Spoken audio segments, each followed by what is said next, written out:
semangat menegakkan panti Islam, Ahlussunnah wal Jamaah.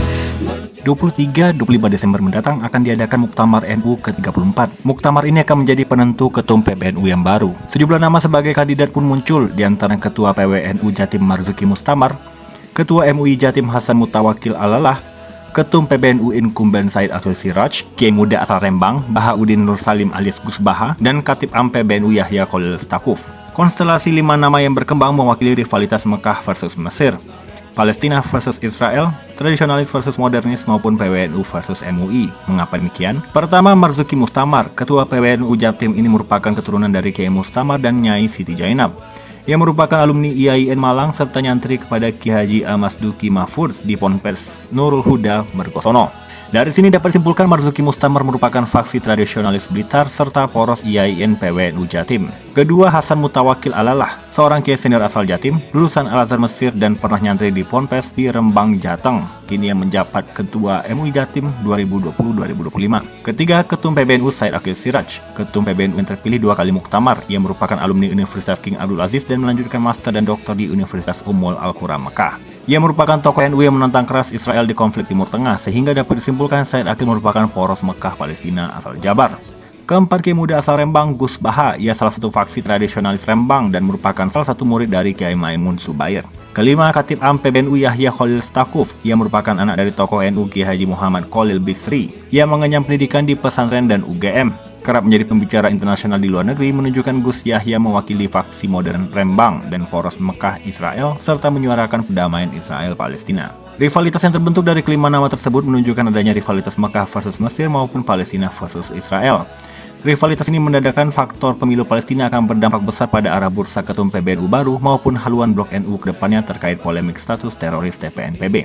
Kemudian adanya rivalitas kelompok tradisionalis versus modernis maupun rivalitas Jabar versus Jateng versus Jatim akan berdampak besar pada arah haluan blok NU terkait sektarianisme NU versus keragaman NU. Pertarungan ini akan menghasilkan pola aliansi 3 kiai versus aliansi 2 kiai maupun aliansi Palestina versus aliansi Israel yang diwarnai dengan gerakan aliansi tradisionalis mendorong depolitisasi blok NU serta meminta ketum PBNU diisi tokoh muda. Seperti yang terlihat dari kemunculan kelompok-kelompok berpengaruh dalam blok NU yang menolak pencalonan kembali Said Akhil Siraj. Ketua IGI Ahmad Fahrur Rozi mengatakan pihaknya bersama para kiai muda sepakat membatasi masa khidmah ketum PBNU dan ketua di semua tingkatan hanya 2 periode. Gus Fahrur menegaskan saat ini sudah saatnya muda memimpin.